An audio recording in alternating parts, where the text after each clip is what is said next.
Selamat pagi, pemirsa UGTV dimanapun Anda berada. Kali ini kita bertemu lagi di acara yang setiap minggu selalu diadakan, yaitu acara UG Talk eksklusif.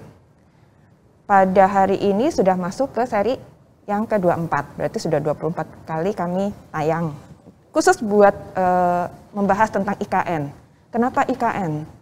Karena IKN ini adalah calon ibu kota negara yang baru yang ada di Kalimantan Timur. Sehingga kita, Anda, saya, pemirsa UGTV semua adalah saksi hidup, saksi untuk proses pembangunannya dari nol sampai nanti menjadi sangat keren ya, sangat canggih ya. Dan makanya kami mulai dari sekarang sudah mulai selalu ingin menginformasikan bagaimana sih sebenarnya situasi yang ada di IKN dan support sistemnya. Nah, untuk kali ini, acara UG Talk eksklusif ini mengangkat khusus tentang jembatan bentang panjang. Kenapa jembatan bentang panjang? Karena kalau misalnya kita melihat dari kontur Kalimantan Timur khususnya, dan di daerah-daerah sekitarnya, di mana Kalimantan Timur itu punya banyak sungai, yang bentang sungainya tuh lebar-lebar, cukup lebar sehingga mau tidak mau harus dibangun jembatan. Nah, karena cukup lebar, maka diperlukan untuk membuat jembatan yang cukup panjang. Makanya kami khusus membahas ini untuk jembatan bentang panjang.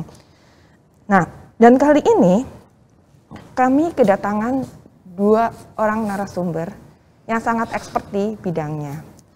Yang pertama adalah Bapak Dr. Insinyur Haji Muslih, MSc, MPhil, IPM. Beliau adalah dosen Teknik Sipil Universitas Gadjah Mada. Selamat pagi Pak Muslih. Selamat pagi, Bu Bulan. Sehat ya Pak? Alhamdulillah. Ya, terima kasih Pak Muslih sudah bergabung bersama kami. Kemudian satu lagi ada Dr. Hari Suprapto, STMT, Kaprodi atau Ketua Program Studi Teknik Sipil Universitas Gunadarma. Selamat pagi Pak Heri. Selamat pagi Bulan, selamat pagi Pak Dr. Muslih, selamat ketemu. Sudah lama nggak ketemu ini, ya, benar. Kalau nggak ada ikan gini kita nggak ketemu Pak Muslih ya Pak ya. Jadi sekarang alhamdulillah ketemu itu ya Pak.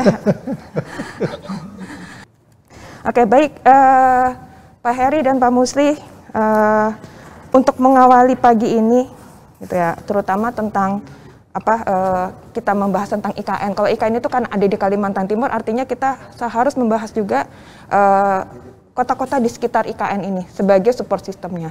Mungkin sebaiknya kita lihat dulu ya tayangan video tapping oleh-oleh dari IKN dan sekitarnya. Setuju Bapak-Bapak? Ya, setuju. Silakan. Indonesia sebagai negara kepulauan terbesar di dunia dan memiliki alur sungai terbanyak, memiliki puluhan ribu jembatan yang tersebar dari ujung Sabang hingga Merauke. Transportasi di darat biasanya terputus apabila berbatasan dengan sungai yang lebar. Dalam kondisi tersebut, jembatan berfungsi sebagai penghubung akses transportasi yang berdampak langsung pada pertumbuhan ekonomi. Secara umum, ada 3 jenis jembatan di Indonesia, yakni jembatan pendek dengan panjang tak lebih dari 100 meter, jembatan menengah dengan panjang antara 100 meter hingga 150 meter, dan jembatan khusus atau bentang panjang yang dapat mencapai 4.000 meter. Lebarnya sungai-sungai di Indonesia, terutama di Pulau Kalimantan, membuat jembatan bentang panjang banyak dibutuhkan. Jembatan bentang panjang adalah satu prasarana transportasi darat yang penting dalam memeratakan ekonomi bangsa, memperlancar angkutan logistik, dan membuka daerah terisolir. Konstruksinya juga tidak main-main, sangat kompleks dan membutuhkan insinyur-insinyur handal, baik pada saat perencanaan, pelaksanaan, hingga pemeliharaannya. Pembiayaan pembangunan jembatan-jembatan bentang panjang ini bisa menelan biaya ratusan miliar rupiah, bahkan ada yang triliunan. Jembatan bentang panjang di Indonesia konstruksinya beragam, dari mulai jembatan balok kotak atau box girder, jembatan pelengkung atau arch bridge, jembatan gantung atau suspensus bridge, hingga jembatan kabel atau cable stay bridge. Keempat tipe konstruksi jembatan tersebut memungkinkan dibuatnya jembatan dengan bentang lebih dari ratusan meter panjang. Di Pulau Kalimantan, terutama di Kalimantan Timur, jembatan-jembatan bentang panjang ini sudah banyak dibangun dan digunakan masyarakat umum. Contohnya adalah jembatan Pulau Balang tipe cable stay yang menghubungkan kota Balikpapan dengan Pulau Balang di Penajam Pasir Utara. Jembatan Pulau Balang dianggap sebagai salah satu infrastruktur penting dalam koridor Trans Kalimantan. Balikpapan ke Kabupaten Penajam Pasir Utara butuh waktu 4 jam karena harus memutar dengan jarak sekitar 80 km. Adanya jembatan Pulau Balang ini membuat jarak lebih pendek, yakni sekitar 30 km, sehingga perjalanan hanya memakan waktu 1 jam. Jembatan bentang panjang lain di Kalimantan Timur adalah jembatan Kutai Kartanegara yang melintas di atas Sungai Mahakam yang dibuat dengan tipe jembatan pelengkung baja. Jembatan bentang panjang lain yang melintas di atas Sungai Mahakam adalah jembatan Mahkota 1 atau Mahakam Kota 1, adalah sebuah jembatan yang dibangun di atas alur Sungai Mahakam yang menghubungkan kawasan Samarinda Kota dengan wilayah Kecamatan Samarinda seberang. Jembatan-jembatan Mahkota 2 jenis cable stay adalah jembatan yang menghubungkan Sungai Kapi, Kecamatan Sambutan dengan Kelurahan Simpang Pasir, Jembatan Mahakam Ulu, jembatan yang menghubungkan Kelurahan Loabua, Sungai Kunjang dengan Kelurahan Sengkotek, Samarinda seberang di Kota Samarinda, dan jembatan Mahkota 4 yang menghubungkan Samarinda Kota dengan Samarinda seberang di Kota Samarinda, Kalimantan Timur, Indonesia. Jembatan Mahkota 4 juga dikenal dengan sebutan Jembatan Kembar karena lokasinya yang persis berada di sisi Jembatan Mahakam atau Jembatan Mahkota 1.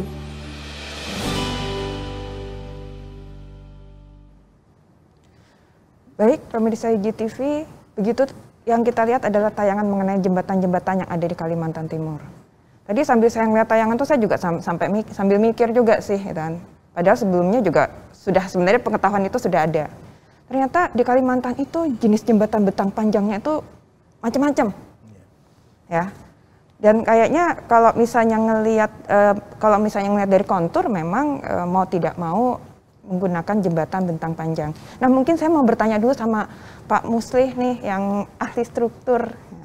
Menurut Bapak gimana Pak mengenai jembatan bentang panjang dan hubungannya mungkin dengan pemilihannya, terutama di daerah-daerah seperti Kalimantan? Mbak, Bu Ulan, kalau saya sekalian tampilkan boleh nggak ya? Ada boleh? gambar. Boleh, silahkan Bapak. Kelihatan nggak ya Bu ya? Kelihatan Pak. Di ini apa di screen-nya Pak, di yang presentasi. Ya, oke, silakan. Ya, baik. Tema kita adalah jembatan bentang panjang atau long span bridge. Tadi yang disampaikan dalam tayangan tadi adalah ini jembatan yang menghubungkan Balikpapan dengan Penajam itu ya, Bu ya. Dan kebetulan ada Pulau Balang sehingga bentangannya menjadi lebih kecil. Kalau kita lihat situasinya memang ini kan mau menghubungkan sini dengan IKN ini ya Bu ya, Pak Heri juga. Ini kalau kita lihat tuh berbagai kemungkinan untuk menghubungkan tuh di daerah Teluk Balikpapan itu banyak.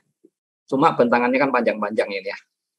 Sehingga mungkin diambil yang paling ekonomis itu ambil Pulau Balang sehingga terbagi bentang yang panjang dan ada yang bentang yang agak pendek.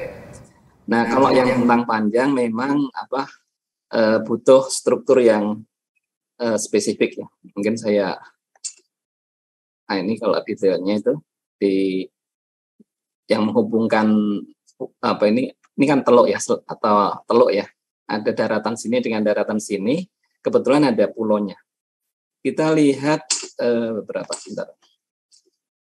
Nah, kalau tipe jembatan secara komplit itu yang paling sederhana adalah bentuk balok ya, gelagar atau girder.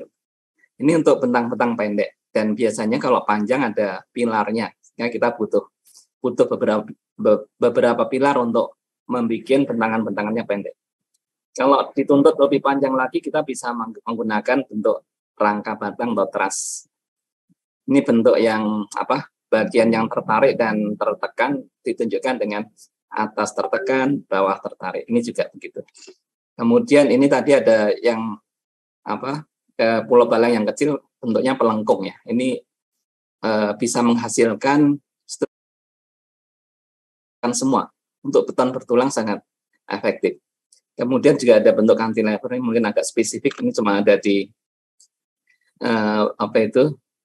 Inggris Utara ya, ada Port Bridge kalau nggak salah yang spesifik ini. Nah, yang lebih khusus lagi adalah jembatan bentang panjang yang berupa suspension dan cable stayed ya. Yang Pulau Balang tadi adalah ini, kemudian yang suspension itu yang ini. Suspension itu sebenarnya yang bisa paling panjang ya, dan beberapa waktu yang lalu sangat populer untuk menghubungkan antar pulau atau bahkan daratan yang sangat jauh di mana itu Golden Gate ya, itu sangat terkenal seperti yang ini gambarnya. Ini yang bentuk yang paling populer ya. Kemudian cable stayed bridge itu banyak. Yang terpanjang dulu di Jepang ya, kemudian mungkin di Cina dan seterusnya, demikian banyak perkembangannya. Itu saya mau menyampaikan. Nanti kita lihat. Ini yang di Pulau Balang itu bentuknya seperti ini, cable stayed bridge. Ini gelagarnya bisa panjang sekali.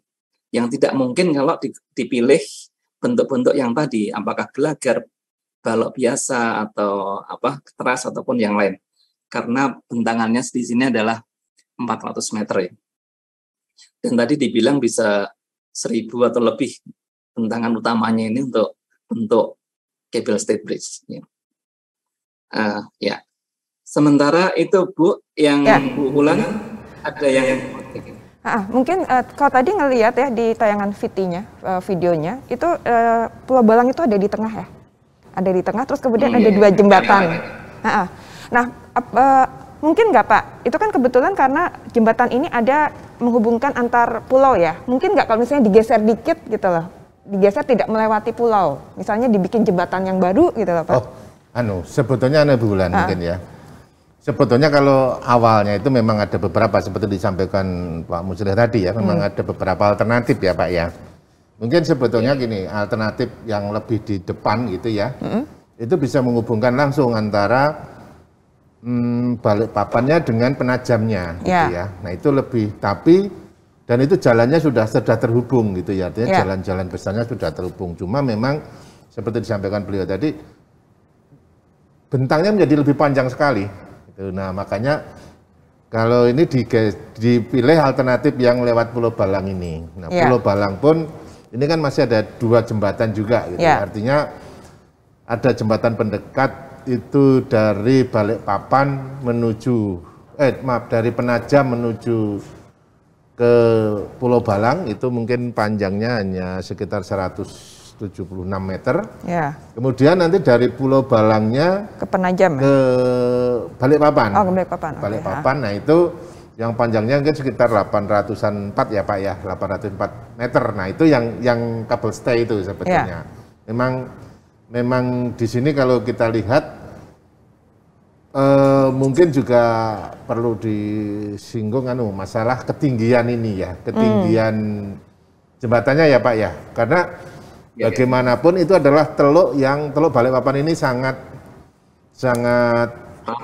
ramai gitu ya, sangat sibuk lalu lintasnya, dan di situ banyak ya. Sementara ini mungkin ada kapal-kapal yang lewat itu ya, kalau kapal batu bara, kapal tongkang gitu ya, itu mungkin nggak terlalu tinggi Pak, tapi ternyata juga ada di situ itu kapal-kapal milik perusahaan perminyakan gitu Pak. Nah itu mungkin juga menjadi salah satu pilihan ya, artinya karena di situ memang artinya gini, kalau kita pilih yang lebih ke depan itu memang butuh lebih tinggi. Karena apa? Di situ juga ada pelabuhan yang mungkin nanti akan menjadi pelabuhan besarnya kan, yaitu baik di Semarang maupun di Karyango maupun di Buluminung gitu loh. Nah tetapi kalau di Pulau Balang ini memang relatif sudah agak ke dalam, jadi mungkin kapal-kapal yang ke situ ya bisa dibatasi lah, artinya karena apa? Sekarang kalau nggak salah tinggi jembatan ini sekitar 20 meter ya Pak ya, artinya ya dari air itu. Ya. Dari permukaan. Itu mungkin jadi kendala karena bisa jadi nanti kalau untuk kapal-kapal yang besar kan belum bisa. Nah mungkin ya tadi, kapal-kapal yang besar nanti mungkin berlabuhnya di Karyango atau di Semayang, kemudian nanti lewat darat dengan jembatan itu, karena yang dulu sekitar 4 jam sekarang tinggal mungkin sekitar 1 jam. Ya. Itu kan itu cukup efektif menurut saya. Dan mungkin juga harus diperhatikan di sana itu masalahnya adalah sedimentasi, Pak Musleh ya. Artinya kan pakai teluk kemudian ada sungai-sungai masuk. Nah, itu ternyata sungai-sungai ini tidak cukup kuat arusnya untuk bisa mendorong sedimen ini sampai ke dalam gitu ya. Makanya banyak mengendap di situ. Mungkin itu juga perlu jadi perhatian ya. Jadi sebenarnya banyak sekali ya pertimbangan kalau kita memilih jembatan ya, apakah model cable stay atau suspension. Ya. Cuman saya pengen tanya juga nih sebenarnya, seandainya segala masalah sedimen tidak masalah, masalah ketinggian tidak masalah, tetapi ingin menghubungkan langsung antara Balikpapan dengan Penajam Pasar Utara. Kira-kira jembatan apa Pak yang paling cocok jenisnya? Ya.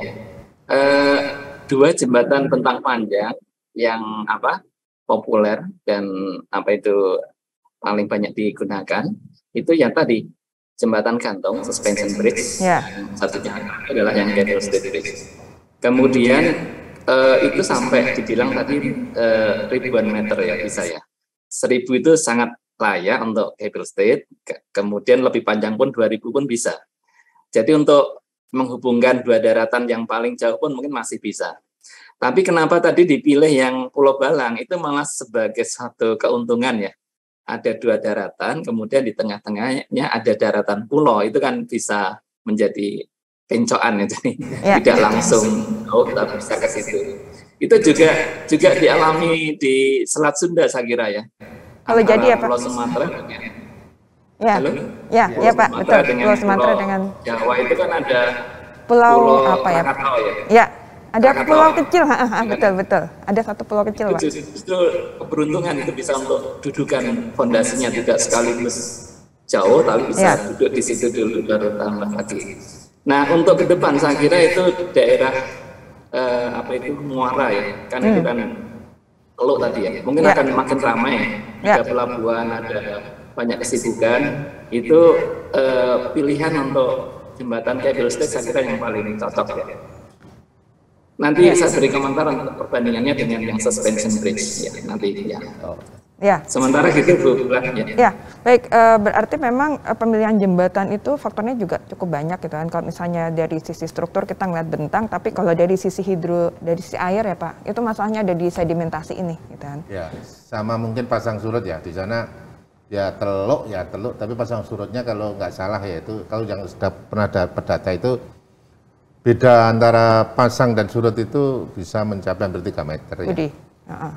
Jadi itu cukup tinggi juga ya, itu artinya apa ya tadi berpengaruh ke ketinggian dari ruang bebas di bawah jembatannya. Nah, itu kan berarti kapan kapal-kapal tinggi berapa harus boleh lewat, kapan tidak kan itu juga akan berpengaruh ya bulan ya, saya kira itu ya.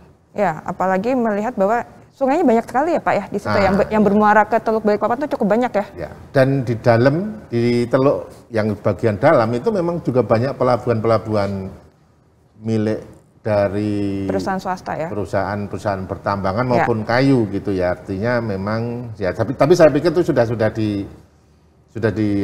diantisipasi ya. Cuma mungkin ke depan itu mungkin yang harus selalu dilakukan pengontrolan ya untuk karena bagaimanapun mungkin kalau kemarin kita sudah bahas tentang logistik, nah itu kan pelabuhan-pelabuhan itu juga nanti akan dimanfaatkan kan mestinya untuk membantu logistiknya. Ya itu. Betul. Jadi memang kalau yang ada sekarang itu memang masih yang menghubungkan langsung antara Balikpapan sama Penajam Pasar Utara itu kan satu ya Pak ya. Ya. For next nanti mungkin akan ada beberapa jembatan lagi karena mengingat bahwa yang pasti yang namanya satu ibu kota negara itu pasti memiliki kesibukan yang cukup tinggi ya. Rasanya kalau menurut saya ya, pendapat saya nggak cukup hanya jembatan ini. gitu ya. Ya, bisa jadi. Bisa, walaupun memang perlu duit juga ya Pak dari pemerintah seberapa besar. Cuman kalau misalnya ngeliat dari tingkat kesibukannya nanti bahwa tidak hanya jembatan ini yang sudah ada, tetapi akan ada jembatan lain dan juga jembatan-jembatan di daerah support sistemnya seperti di Balikpapan, seperti di Samarinda gitu kan. Apalagi nanti habis tayangan ini juga tadi kelihatan ya, ada Sungai Mahakam yang cukup besar, Pak. Sungai Mahakam itu cukup panjang ya. Saya yang Samarinda ya. Samarinda. Saya yang kelamaan tinggal di Jawa, begitu ngeliat Sungai Mahakam aja, kalau orang Jawa bilang tergumun-gumun ya. Ini sungai panjang banget gitu ya, bentangnya lebar, gitu ya, lebar sekali gitu kan. Terus kemudian melihat lalu lintas dari kapalnya cukup sibuk gitu kan. Dan saya rasa juga ini akan sangat transportasi darat ini menjadi hal yang penting. Akhirnya mau tidak mau jembatan pasti akan cukup banyak. Ya, baik. Saya rasa untuk segmen ini kita jeda dulu ya Bapak, gitu kan.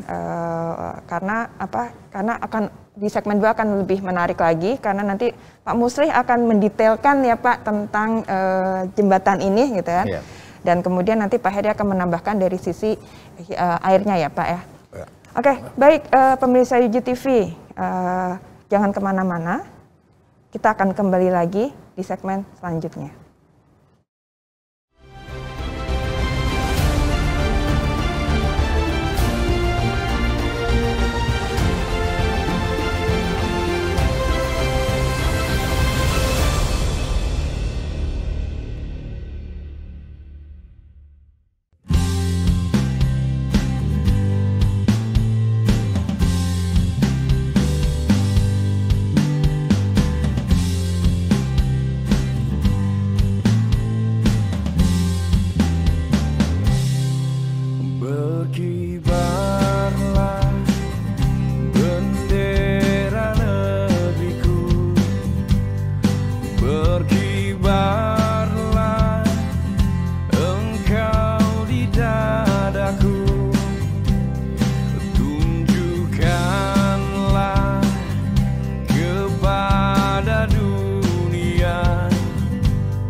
Selalu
pemirsa UGTV masih di acara UG Talk eksklusif, masih duduk ya di depan TV masing-masing atau smartphone masing-masing, dan masih juga kita membahas tentang jembatan bentang panjang.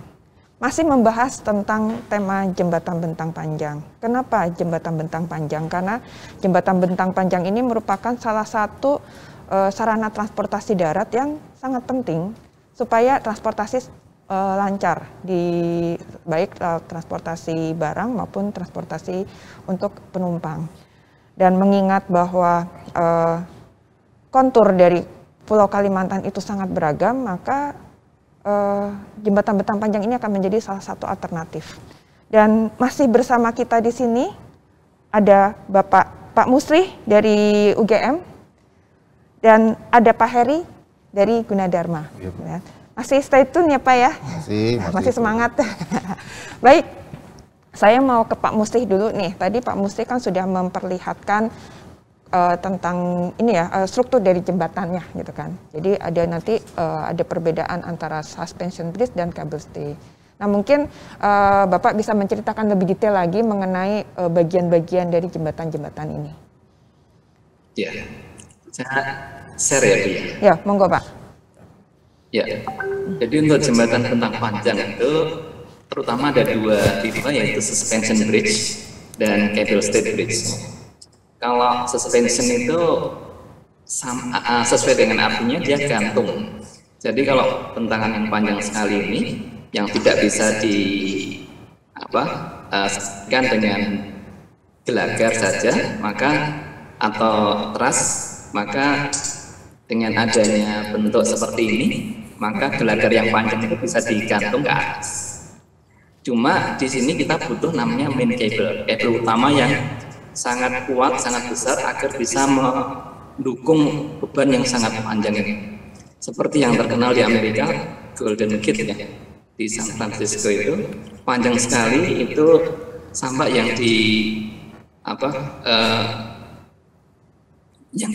yang dihubungkan adalah lautan. Jadi kalau Pak Heri tadi ada kapal-kapal yang lewat, ini bisa Pak dengan ke jembatan gantung. Cuma karena ini ada struktur yang berat ini, maka ada pilihan yang bentuk cable stay bridge. Stay itu penopangnya ini, jadi gelagarnya ditopang tidak ke atas, melainkan ke samping, ke arah ini. Dengan bentuk seperti ini kita tidak butuh main cable yang besar sekali, cukup kabel-kabel yang sedang saja, tapi diikatkan ke sini. Kalau komponen dia bentuk ke sini dengan adanya kabel yang miring ini juga ada komponen yang menahan ke atas sehingga tetap ini akan tertahan. Juga kemampuannya untuk berada di elevasi yang tinggi agar kapal-kapal besar pun bisa lewat itu bisa terpenuhi, tercapai oleh bentuk cable stay. Jadi untuk ke depan kayaknya ini lebih ekonomis, lebih mudah dilaksanakan, lebih murah dan sesuai dengan kebutuhannya. Itu yang bisa dicapai. Bentuk jadinya kan seperti ini, suspension bridge ini sangat terkenal dulu ya. Kemudian yang ini yang lebih baru, banyak pilihan, beberapa bangunan yang baru termasuk Suramadu ya, kita punya untuk yang jembatan cukup monumental ya. Ya betul.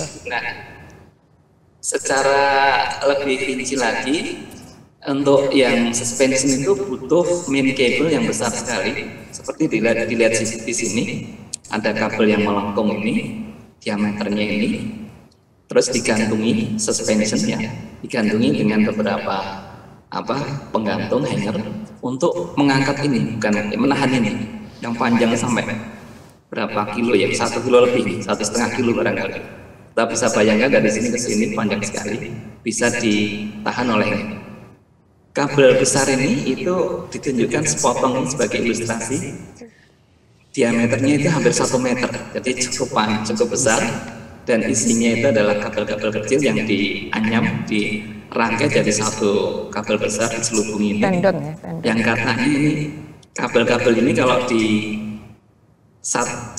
diukur panjangnya itu bisa untuk mengelilingi bumi itu beberapa kali. Jadi ini suatu hal yang sangat apa itu fenomenal ya. Kebetulan Amerika baru, ini di Amerika ya, itu baru jaya, baru kaya sehingga bisa membuat ini dengan leluasa ya. Kalau Indonesia saya kira itu membuat ini agak berat ya. Sehingga tadi pilihannya bukan yang seperti ini. Nah, itu suspension dengan apa? Cable stay. Dan untuk yang Pulau Balang ada interupsi Bu Ulan. Oke, mungkin untuk yang Pulau Balang sebaiknya kita jeda dulu sebentar. Kita pengen melihat nih reportase dari Pulau Balang mengenai jembatan cable stay. Nah, kita jeda dulu sebentar untuk melihat video tapingnya.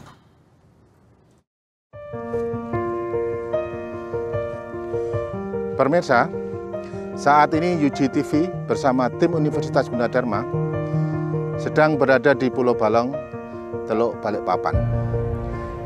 Kami akan membuat laporan tentang jembatan Pulau Balang yang ada di Teluk Balikpapan. Kita bisa lihat ini adalah bentang dari jembatan Pulau Balang yang kedua yang menggunakan struktur berupa kabel stay. Jembatan Pulau Balang menghubungkan kota Balikpapan dengan Pulau Balang di Teluk Balikpapan yang masuk wilayah Panajam Pasir Utara, Kalimantan Timur. Kedua daerah yang dipisahkan oleh Teluk Balikpapan. Ada dua jembatan yang dibangun di Pulau Balang dengan panjang jembatan utama mencapai 804 meter dengan konstruksi adalah jembatan kabel stay dan jembatan pendekat menuju Panajam Pasir Utara sepanjang 167 meter dengan konstruksi jembatan adalah pelengkung beton. Jembatan ini memiliki bentang utama sepanjang 804 meter, jembatan pendekat 167 meter, dan akses jalan sepanjang 1969 meter. Lebar jembatan Pulau Balang lebih dari 22 meter yang terdiri dari 4 lajur. Jembatan dilengkapi dengan trotoar di kedua belah sisi jalan.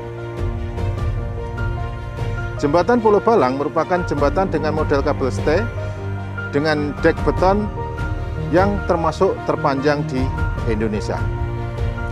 Model jembatan tersebut membutuhkan kabel prategang setinggi 29 meter untuk menahan beban jembatan.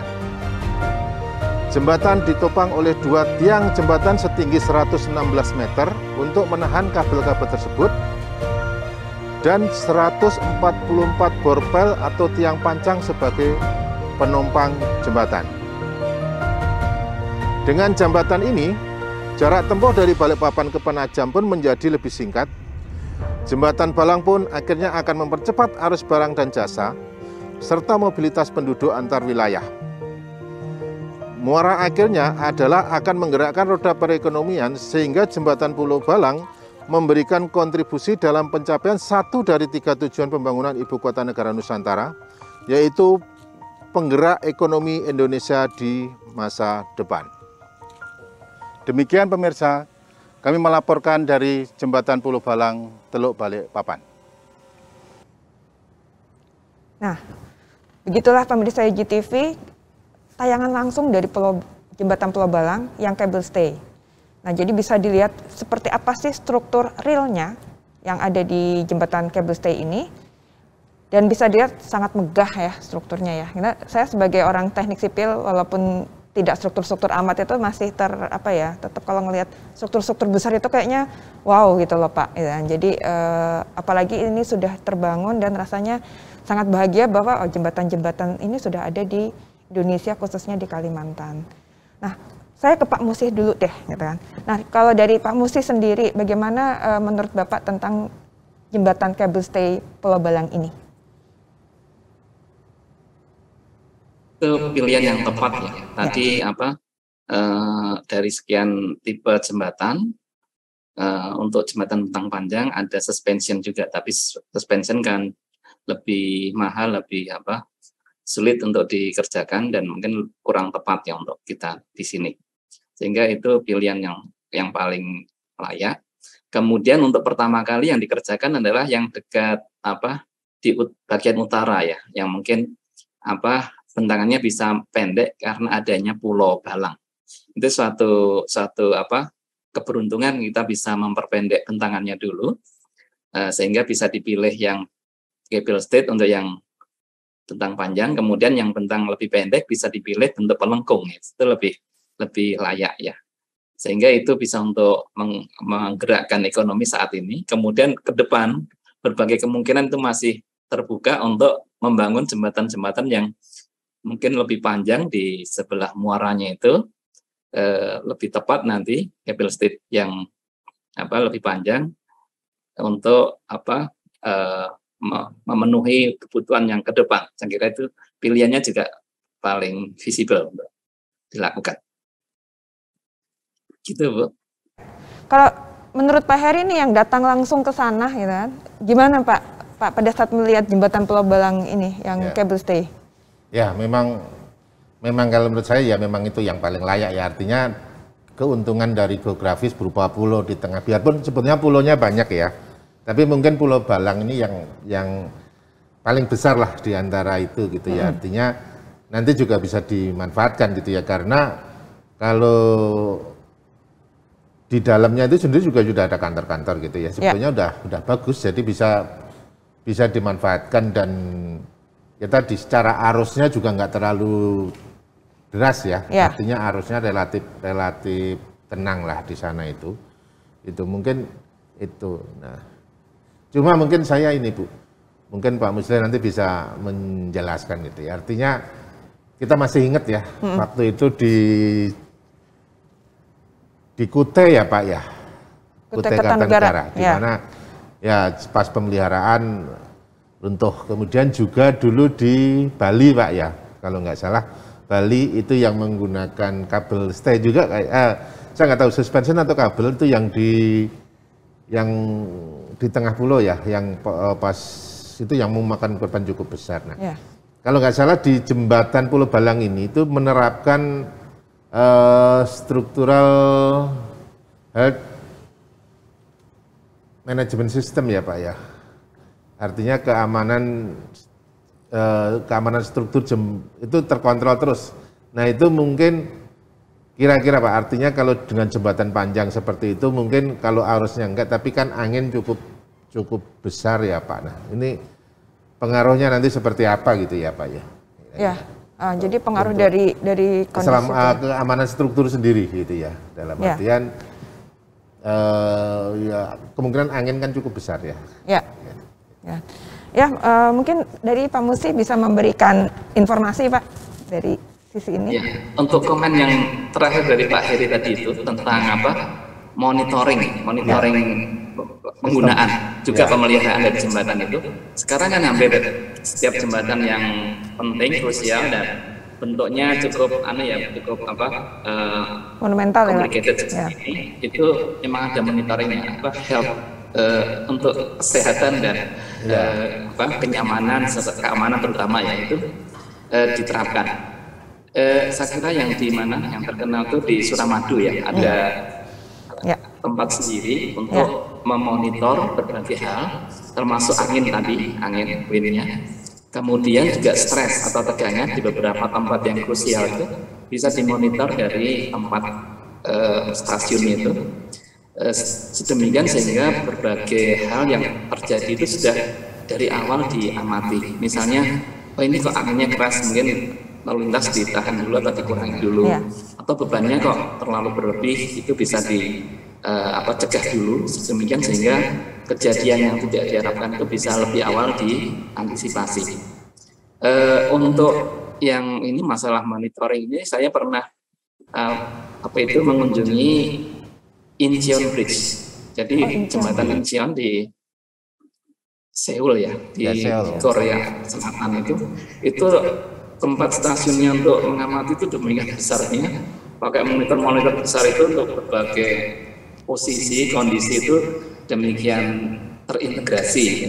Itu karena jembatan ini yang sangat besar dan complicated dan harus diamati secara Waktu Kontinu ya Pak? Ya. Secara kontinu terus menerus gitu ya Pak ya? Kontinu ya, terus menerus interaktif. Ya. Itu. Kemudian yang itu tadi Pak Heri juga menyinggung tentang jembatan Kutai Kartanegara ya. Itu kan sampai runtuh ya. Itu kan jembatan suspension bridge. Yang tadi kita lihat pilihan jembatan panjang yang bisa cable stayed atau yang suspension bridge. Itu bisa jadi karena pemeliharaan atau sistem yang kurang pas ya, sehingga waktu itu kalau nggak salah masih ada lalu lintas yang masih berjalan ya, separuh atau bagaimana. Kemudian juga ada yang dikendorkan atau dilepas kabelnya sedemikian sehingga terjadi konsentrasi tegangan, terjadi efek domino ya, satu lemah kemudian akan merembet secara berurutan ke bagian-bagian yang lain. Nah, saya kira itu menjadi pelajaran bagi kita juga ya, untuk lebih hati-hati, lebih cermat, lebih antisipatif untuk keselamatan dan kenyamanan dari pengguna untuk sistem struktur yang kita pilih. Begitu Pak, Bu. Ya. Nah, sedemikian kompleksnya satu struktur, apalagi ini jembatan bentang panjang. Saya pengen tahu nih sebenarnya ada kriteria khususnya nggak, Pak Muslih? Kira-kira ada kriteria khusus nggak sih buat desain yang harus diperhatikan oleh desainer jembatan? Ya, saya mungkin ada tayangan sedikit ya Bu. Ya, silakan Bapak.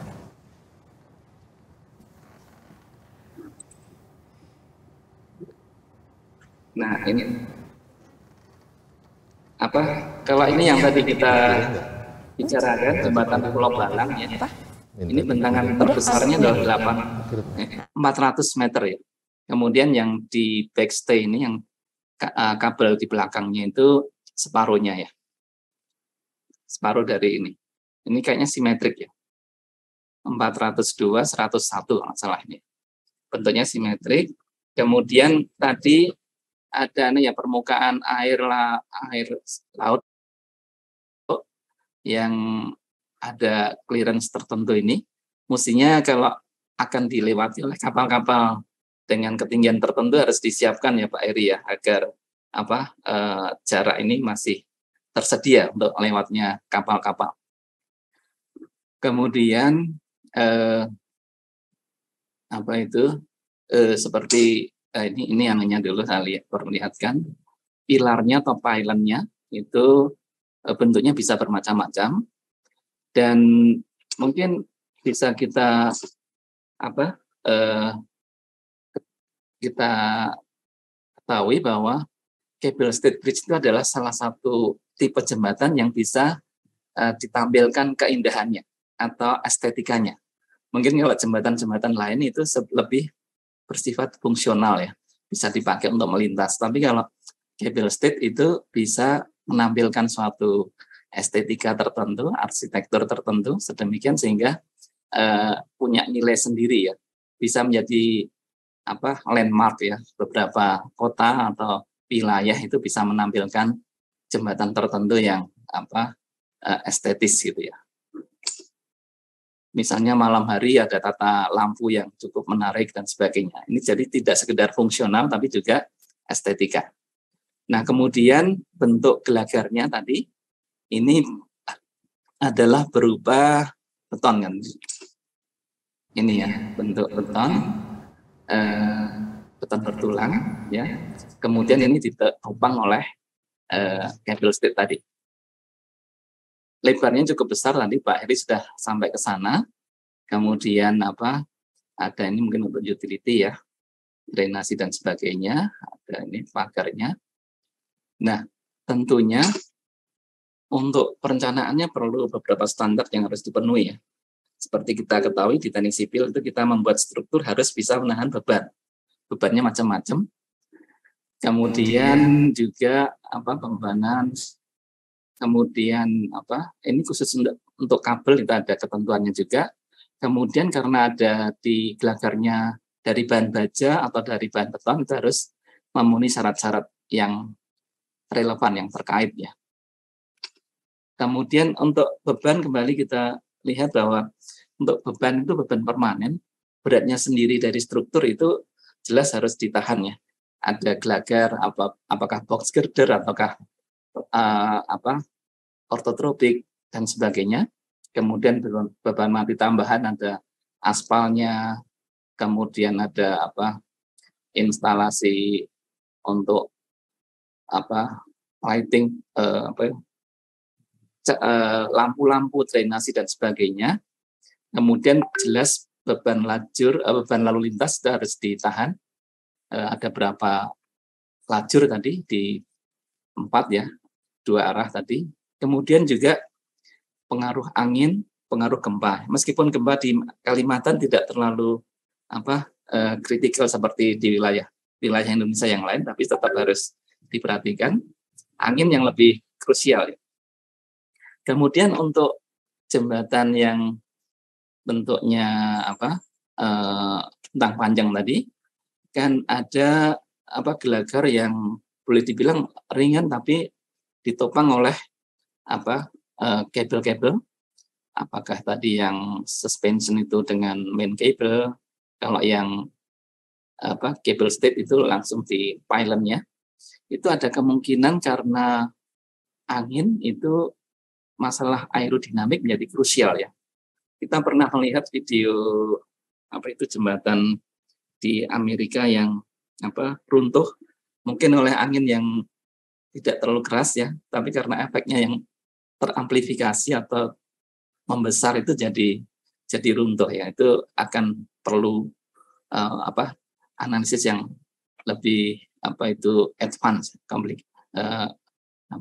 komprehensif. Kemudian di sini ada viscous damper untuk meredam getaran dari angin maupun dari gempa juga. Kemudian fondasi yang harus disiapkan cukup komprehensif ya, baik fondasi dalamnya maupun kepala tiang ya, karena kita berhubungan dengan sungai yang dalam atau bahkan laut ya. Kalau di beberapa negara itu cable stayed dipakai untuk menghubungkan antar pulau ya. Kalau kita tadi mungkin masih belum terlalu panjang atau bentangannya. Meskipun nanti tantangan yang ke depan yang lebih ke selatan tadi bentangannya cukup lebih besar lagi ya, lebih besar sehingga akan perlu fondasi dalam untuk pylonnya ya. Di situ sudah kedalaman laut ya, lebih dalam. Jadi beberapa hal yang harus kita lakukan analisisnya maupun nanti ketika sudah jadi pemeliharaannya. Dan sedikit tentang desain struktur secara umum itu kan kita harus memenuhi syarat kekuatan ya, strength ya. Jadi persyaratan tegangan itu seluruh bagian dari jembatannya, komponennya itu harus kuat terhadap tegangan yang terjadi dalam batas tertentu ya. Secara ultimate limit state itu harus terpenuhi. Kuat ya, kuat itu syarat utama, tetapi juga ada syarat yang lebih ke serviceability dalam bentuk defleksi atau simpangan atau kekakuan ya. Ada beberapa syarat yang harus dipenuhi, misalnya untuk penampang baja L400, L800. Di gelagarnya sendiri tidak boleh turun melampaui batas ini. Kemudian pilarnya sendiri tidak boleh menyimpang lebih dari yang disyaratkan ya. Jadi itu syarat kekakuan atau syarat defleksi, syarat servis yang harus dipenuhi, tidak terkait dengan bukan kekuatan tapi stiffness-nya, kekakuannya yang harus dipenuhi. Itu. Nah, kemudian khusus untuk cable stayed itu kan kita lihat bahwa struktur itu jembatannya tidak langsung jadi seperti ini ya. Sebelum menjadi satu struktur yang terintegrasi itu lewat beberapa proses ya. Jadi kita lihat sebelah kanan ini adalah masa konstruksi ya.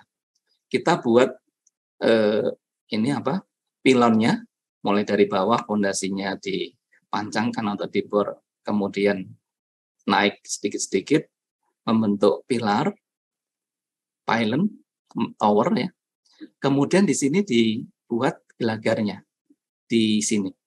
Nah, gelagarnya itu sementara mungkin ditopang pakai sementara atau langsung ditahan oleh kabel yang paling dekat di situ. Tapi baru sebagian, beberapa segmen, kemudian pelan-pelan dia akan bergerak ke sana, ke kanan, ke kiri, menambah kabel-kabel. Nah, ini kan apa kondisi ketika construction stage ya. Itu akan terkait dengan gaya-gaya yang terjadi maupun defleksi yang terjadi yang harus juga dipenuhi meskipun belum menjadi jembatan penuh ini ya. Jadi masih tahap pelaksanaan. Mungkin di seberang kemudian yang seberangnya juga dilakukan secara simultan. Nanti akan bersamaan di sini sebelah kanan itu mendekati tengah-tengah, kemudian yang sebelah kiri juga mendekati, akan bertemu dan dijadikan satu. Dan selama proses itu kabel-kabel juga dipasang, diikat untuk menahan segmen-segmen gelagar yang dikonstruksi tahap demi tahap. Nah, jadi sepertinya informasi selanjutnya ditahan dulu ya Pak. Kita jeda dulu sebentar ya. Apalagi ini apalagi ini sudah berhubungan dengan teknis ya, teknis. Menarik ya. Menarik sampai tadi juga nggak bisa beralih gitu ya. Baik, pemirsa UGTV, untuk sementara kita jeda dulu ya. Jangan kemana-mana. Untuk tayangan selanjutnya di mana sudah lebih detail kita ngomongin soal proses pelaksanaannya. Jangan kemana-mana.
tempat lahir beta, di buah ini besarkan bunda, tempat berlindung di hari tua, sampai akhir menutup mata, tempat berlindung di hari tua, sampai akhir menutup mata.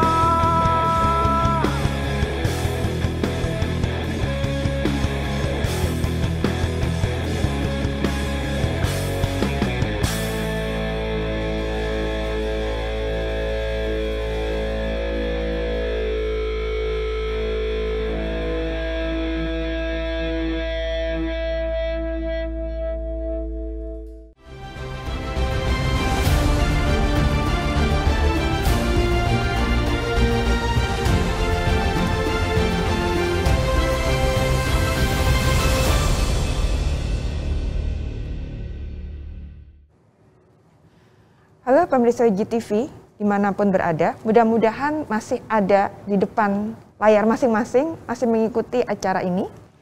Dan di mana acara ini adalah acara UG Talk eksklusif, seri ke-24, khusus membahas tema tentang jembatan bentang panjang. Nah, khusus seri UG Talk eksklusif ini memang secara berseri selalu membahas tentang IKN. Dan pada kesempatan ini saya ditemani oleh dua narasumber, yaitu Pak Muslih yang ada di UGM atau di Jogja ya Pak, yang ada di Jogja, dan Pak Heri yang berada di samping saya. Ya. Saya memang kadang-kadang suka bermimpi juga sih Pak, mudah-mudahan satu saat kita bisa ketemu sama semua narasumber ya Pak ya, pasti akan lebih rame. Itu acaranya nggak cuma 1,5 jam, tapi 1 hari pasti ya Pak ya. Ya baik, tapi sebelum kita melanjutkan, kita lihat dulu tayangan video taping untuk segmen 3 ini. Silakan pemirsa melihatnya. Ya, untuk yang di kilo 13 itu kan nanti akses ke arah utara ke tol Balikpapan Samarinda, kemudian rencana dikembangkan ke Bontang, kemudian ke arah selatannya itu nanti ketemunya dengan jalan pendekat jembatan Pulau Balang, kemudian di sekitar nanti ke kawasan jembatan Pulau Balang itu ada kawasan industri Karyangau. Nah, kawasan industri inilah nanti akan kita kembangkan sebagai kawasan strategis yang akan mensupport kawasan IKN. Tadi ya masalah jalan, akses jalan ke kawasan-kawasan IKN maupun kawasan kabupaten kota sekitarnya. Kami membuat rancangan begini Pak. Balikpapan kan saat ini dari PDRB terbesarnya adalah di industri pengolahan. Nah, kami memanfaatkan industri pengolahan ini sebagai multiplier efek untuk kita mengembangkan jasa perdagangan. Ya, sehingga nanti kami berharap kalau misalnya ada jembatan yang sudah menghubungkan dengan PPU, silakan mereka nanti boleh beraktivitas ekonomi di Balikpapan, tapi kita berharap untuk perumahannya, untuk tempat tinggalnya mereka akan tinggal di kawasan PPU, sehingga tidak terlalu membebani kota Balikpapan. Nah, pemirsa GTV tadi sudah bisa mendengar testimoni yang ada di tayangan, dan bisa dilihat bahwa jembatan ini akan menjadi satu efek yang sangat krusial untuk transportasi darat, di mana nanti harapannya memang di daerah situ akan berkembang cukup pesat, mengingat kondisi ekonomi dan kondisi transportasi akan terus meningkat. Nah, balik lagi ke tayangan yang sebelumnya yang masih saya ingat, jadi tayangannya Pak Muslih itu cukup detail menggambarkan tentang bagian-bagian dari jembatannya, terutama dari pilonnya. Nah, menurut Pak Heri sendiri gimana Pak? Nah, ini tadi mungkin dari Pak, kalau nggak salah Pak Asisten ya, Asisten Bidang Ekonomi itu dari Balikpapan. Ya, dari Balikpapan. Itu beliau menyampaikan bahwa memang jembatan Pulau Balang ini nanti akan dimanfaatkan atau harus mendukung berkembangnya kawasan industri atau perkembangan dari kawasan industri Karyangau ini. Nah, namanya kawasan industri mestinya kita bisa bayangkan lah, artinya di situ nanti yang melewati itu ya kendaraan-kendaraan yang tonasinya cukup besar. Ya. Nah itu mungkin, dan tadi menarik Pak Muslih tadi sudah menjelaskan nih, harus syaratnya seperti ini, gitu. Hitung-hitungannya syarat-syaratnya seperti ini. Nah mungkin ya secara struktur, apakah kalau nanti Pulau Balang, jembatan Pulau Balang ini dimanfaatkan, dalam artian nanti setelah kawasan industri Karyango ini beroperasi gitu, apakah ini cukup? Ya, dalam artian cukup itu mungkin dari kapasitas dan kuantitas dari jembatan, artinya strukturnya, atau mungkin tadi tidak menutup kemungkinan akan dibangun jembatan-jembatan lagi yang bisa mendukung ini, karena perkembangan industri, kawasan industri kan punya tetap cukup pesat ya, Bu. Ya. Itu mungkin ya. Ya. Nah, tadi mungkin itu ya juga harus perlu dipikirkan ya. Gitu. Ya. Oke. Balik lagi ke ini masalah struktur jembatannya, Pak Musli. Nah, tadi Pak Musli sudah menjelaskan mengenai ini ya struktur pilonnya ya, pilonnya, terus kemudian proses untuk ya kalau nggak saya lupa ya Pak, untuk proses untuk span-nya ya Pak ya, span-nya, terus pembangunannya. Mungkin bisa dilanjutkan lagi Pak untuk proses selanjutnya, karena memang menariknya tuh gini, itu kalau jembatan ada 2 pilon itu terus nanti nyambung ke tengah supaya bisa pas, itu juga itu satu ini sendiri ya, tantangan sendiri, karena ada masalah angin, masalah bentang yang cukup panjang gitu kan. Dan mungkin nanti dari Pak Musli bisa memaparkan kira-kira seperti apa tantangannya dan harus seperti apa gitu. Silahkan Pak Musli. Ya. Baik. Jadi kalau tadi waktu pembuatan itu kan melalui proses yang panjang ya. Tahap demi tahap ya. Kalau kursor saya nggak bisa diikuti ya? Bisa, Pak. Bisa. Kelihatan Pak. Kelihatan. Ini kelihatan. Oh, kelihatan. Jadi kan kita akan membuatnya itu dari sini dulu ya. Ini juga mungkin simultan bisa ya. Beberapa yang independen itu bisa dikerjakan.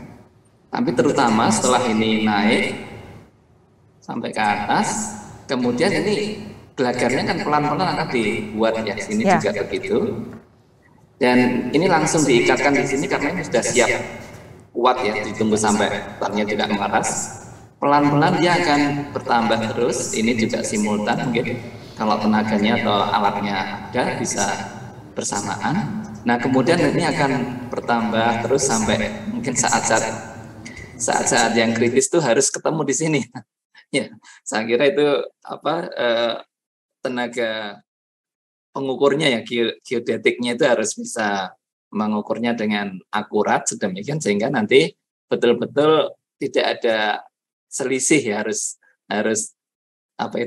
zero error, tidak ada kesalahan agar mendapatkan posisi yang benar. Tetapi di bidang teknik pasti akan selalu ada error, cuma yang bisa diterima itu berapa persen, apakah 2% atau toleransi itu selalu ada, apapun selalu begitu. Nah ketika ini sudah terpasang semuanya, ya udah menjadi suatu struktur yang komplit. Tapi ketika pada setiap tahapan ini tadi masih sebagian ini atau sebagian ini, itu kan struktur harus bisa berdiri aman ya. Tidak boleh ketika tahapan yang ada itu gagal. Kalau gagal ya berarti yang berikutnya akan tidak bisa sempurna. Jadi setiap tahapan itu, misalnya tahapan yang ini kemudian lebih lebar lagi sampai keseluruhan itu harus memenuhi syarat. Tadi memenuhi syarat strength, kekuatannya, tidak ada tegangan yang melampaui syarat, kemudian juga simpangannya, kekakuannya itu harus terpenuhi. Jadi seperti kita duduk di kursi ya, kursinya itu tidak roboh tetapi meleot atau berubah bentuk kan juga dikatakan itu bukan kursi yang benar ya, struktur yang gagal. Jadi selain kekuatan itu deformasinya itu juga harus dipenuhi. Nah kemudian tadi ada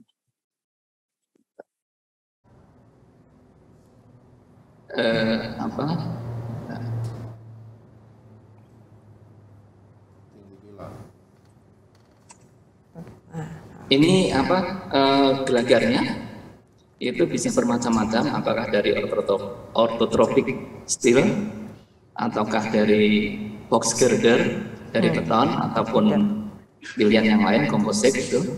Nah itu sudah harus memenuhi syarat ini kendaraan yang harus lewat, yang akan lewat itu seberapa, ya. Semua persyaratan sudah terpenuhi Pak Heri tadi ya, tentang apakah nanti kalau sudah daerah industrinya berkembang terus nggak boleh lewat, bagaimana? Dari awal sudah diantisipasi ya, dan kita tahu kendaraan yang berat pun sudah kita record speknya, sehingga jembatan itu betul-betul sudah memenuhi syarat nantinya. Tergantung dari awal akan kita pakai untuk apa, itu sudah kita siapkan. Kemudian saya mau kembali ke ini tadi. Nah, ketika kita merancang bangunan itu, selain kondisi ketika sudah final jadi, khusus untuk cable stayed itu ada beberapa tahapan yang juga harus terpenuhi keamanannya. Baik ketika masih segini atau kemudian berikutnya itu harus semuanya harus terpenuhi, sehingga kita bisa rangkum tinjauan untuk keseluruhan itu masih dalam bentuk gambar, itu sudah kita analisis terpenuhi, tapi kemudian kita mundur lagi masih dalam tahap awal backward construction stage ya. Itu ada beberapa tahapan yang kita cermati satu persatu, aman. Kemudian kita forward lagi, maju lagi menjadi keseluruhan ini. Jadi ketika tahapan ini final maupun ketika kita berjalan mundur, kita lihat, kemudian kita tinjau ke depan lagi sampai semuanya terpenuhi.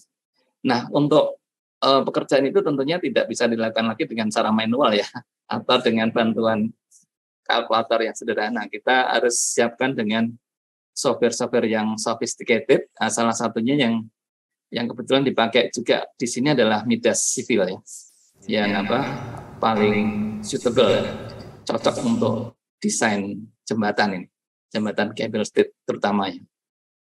Juga yang suspension juga, meskipun suspension itu kurang dipilih untuk beberapa alasan ya. Tadi masalah kita harus menyiapkan main cable-nya yang sangat besar, sangat mahal, sangat berat.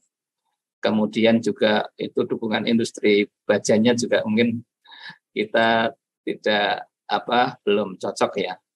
Tapi sekarang adanya cable stayed itu sangat cocok untuk kita. Dan kita lihat beberapa wilayah Indonesia itu banyak memilih cable stayed untuk jembatannya, dan menjadi landmarknya. Ada beberapa daerah yang terkenal karena ada jembatan cable stayed-nya. Bahkan di Kota Bandung juga ada, di Suramadu ada. Kalau yang di Batam itu juga cable stayed ya Pak Heri ya mungkin ya, yang menghubungkan beberapa pulau itu. Jadi itu yang kita hadapi sekarang, dan nantinya kita bisa maju ke depan ke arah selatan untuk menjangkau wilayah-wilayah yang lain yang belum terhubungkan secara jembatan bentang panjang ini. Dan waktunya saat itu mungkin kita juga sudah lebih berkembang, industrinya lebih maju, kebutuhannya lebih meningkat, dan juga kesiapan dananya juga saya kira lebih banyak ya, sehingga pemilihan mulai dari Pulau Balang itu saya kira sangat layak ya, visible ya. Kita terus nanti akan menuju yang lain. Juga saya kira membuka kesempatan untuk Indonesia menghubungkan pulau-pulau yang lain ya, tidak hanya di sini saja, mungkin Jawa Bali, Jawa Sumatera ataupun yang lain-lain itu akan menjadi satu wilayah yang terintegrasi ya. Dan jembatan bentang panjang tipe cable stayed itu akan menjadi pilihan yang sangat sesuai, sangat cocok. Demikian Mbak Wulan. Oke. Baik, Pak Muslih. Mungkin kalau boleh ke Pak Muslih. Pak Muslih, nah di sana kan juga banyak sungai itu Pak. Sungainya tadi mungkin disampaikan bulan ya, cukup lebar juga gitu Pak. Artinya ya salah satunya, tapi kan di IKN sendiri juga banyak Pak, ada Mentawir dan sebagainya. Itu saya pikir ya bisa diterapkan ya Pak ya, tadi antara mungkin ya cable stay bisa diterapkan ya Pak ya di sana ya. Ya, saya kira itu paling cocok ya, suitable ya untuk berbagai wilayah di Indonesia kita. Dan ini yang panjang pun bisa, apalagi yang lebih pendek. Ya, artinya dan artinya secara teknologi juga nggak mengalami kesulitan ya Pak ya. Ya, nggak seperti suspension ya. Di beberapa wilayah di Indonesia ya, Indonesia Timur ya, sudah banyak. Ya, untuk produksi materialnya dan mungkin kabelnya itu ya, yang terutama ya. Nah, mungkin tadi menarik juga ya disampaikan Pak Mujleh tadi bahwa pemodelannya ini menggunakan Midas itu ya Pak ya. Nah ini nanti mungkin kebetulan kan kita punya Bu, artinya kita punya license untuk Midas ini. Jadi punya ya? Punya Pak. Mungkin nanti canggih ya kalau informatika ya. Kita sudah berapa tahun ya, 3 sebelum pandemi Pak kita sudah punya. Dan itu mungkin dan sudah beberapa dipraktekkan sih Pak, sudah dimanfaatkan beberapa. Nanti mungkin bisa lebih digali lagi Ibu ya. Mungkin teman-teman bisa lebih memanfaatkan lah. Saya kira menarik ini. Ya, kalau saya tadi lebih tertarik ini juga sih Pak, selain tadi aplikasi malah udah dibahas Pak Heri, tetapi juga masalah material gitu kan, karena Indonesia material-material untuk pembangunan struktur itu kan memang dibutuhkan ada transportasinya ya. Ini kita ke Pulau Kalimantan gitu kan, dimana kalau yang saya tahu ya, kalau kayak tiang pancang gitu kan, yang terdekat kalau misalnya mau bangun di Kalimantan, yang terdekat kita di Surabaya gitu ya Pak. Nah, saya mau tanya ke Pak Muslih nih, kalau misalnya untuk kabel stay ini, kabelnya itu memang secara material memang sudah ada ya Pak produksinya di Indonesia ya Pak ya? Kalau Indonesia itu high strength ya. Oh, high strength ya. Saya kurang tahu persis yang mutu tinggi, kuat tarik tinggi untuk itu ya. Iya. Tapi kalau pengadaannya saya kira kalau kita beli saya kira ada ya. Tersedia banyak ya. Nah, karena kalau saya lihat kok jadinya pemilihannya itu memang kebanyakan akhirnya cenderung ke cable stay kan. Artinya bahwa baik secara fungsional memenuhi, secara estetika juga cakep gitu kan. Dan akhirnya kalau saya tuh selalu ingatnya cable stay itu kalau ke Bandung Pak, itu jembatan Pasopati ya. Itu nggak lewat sungai, nggak lewat sungai itu, lewat di atas jalan. Sedangkan kan kalau kadang-kadang namanya jembatan tuh dalam pikiran tuh di atas sungai gitu ya Pak ya. Nah, artinya bahwa sampai dipilih di darat, di atas darat, berarti kan secara pemilihan strukturnya juga sudah mumpuni lah ya gitu kan, tidak hanya di sungai gitu kan. Itu yang dalam tadi tuh Pak Muslih bilang, oh yang ada di Bandung, langsung saya kebayang itu yang pas sepat itu kan. Pulau Balang ini. Itu ya. Pulau Balang ini kan juga ini Pak. Artinya kalau dengan kabel stay itu berarti nanti kan ya estetiknya dapat gitu ya. Sementara pulaunya ini kan cukup besar Pak. Artinya nggak kecil banget gitu ya. Artinya nah itu bisa jadi kawasan. Saya pikir nanti memang kemarin kalau nggak salah dari Pak PLT Bupati sendiri sudah mengatakan ya itu akan dikembangkan menjadi wisata, karena dengan di situ wisata, kemudian ada ikonnya adalah jembatan Pulau Balang yang cable stay. Nah itu apalagi di sisi lainnya ada jembatan juga yang pelengkung. Nah itu saya kira akan ya mendukung lah untuk pengembangan wisata di kawasan Pulau Balang. Iya, gitu. Kalau jembatan cable stay itu ikonik banget sih, kita kalau misalnya ngeliat dari ketinggian itu kelihatan bentangan-bentangan kabelnya gitu kan. Dan itu apalagi kalau dilihat dari laut Bu, itu lebih ini. Sebetulnya kalau kemarin kami kebetulan menyusuri lautnya Pak Musleh, teluknya itu. Nah itu kalau kita dari lautnya melihat gitu kelihatan bentangnya gitu Pak ya, bentang pendek dan panjang, kemudian ada pulau di tengahnya. Itu siang aja kelihatan bagus sekali gitu Pak. Nah tapi jangan-jangan nanti kapal pada nonton ya. Nggak jadi cuma nonton nggak jadi terus balik lagi gitu ya Pak ya. Nonton aja selfie gitu ya. Ya jadi tapi ini ya kalau saya melihat memang apalagi sekarang ya jembatan itu kan proses pembangunannya cukup signifikan sekali ya gitu. Kalau zaman saya dulu jadi ketahuan umur deh, zaman saya dulu kuliah itu jembatan itu kan kita ngelihat, saya dulu ingat belajar jembatan Akashi Kaiko ya kalau nggak salah Jepang. Tapi sekarang di Indonesia itu malah sudah ada dan cukup banyak gitu kan. Artinya bahwa sudah apa ya, kalau misalnya kita mau belajar udah nggak usah jauh-jauh lagi gitu. Di Indonesia pun juga sudah ada contohnya. Dengan segala permasalahan struktur itu biasalah, pasti bisa diatasi. Nah, mungkin Pak Musli, saya mau tanya lagi nih mengenai apa SNI-nya gitu ya. Berarti semua proses pembangunan khususnya jembatan itu tadi harus mengacu ke SNI yang tadi Bapak tampilkan itu ya Pak ya. Standar-standar yang digunakan gitu ya Pak ya. Nah, yang contohnya seperti ini ya Pak. Yang standar-standar SNI yang digunakan seperti SNI, saya yang tertarik malah justru SNI tentang perencanaan jembatan terhadap beban gempa.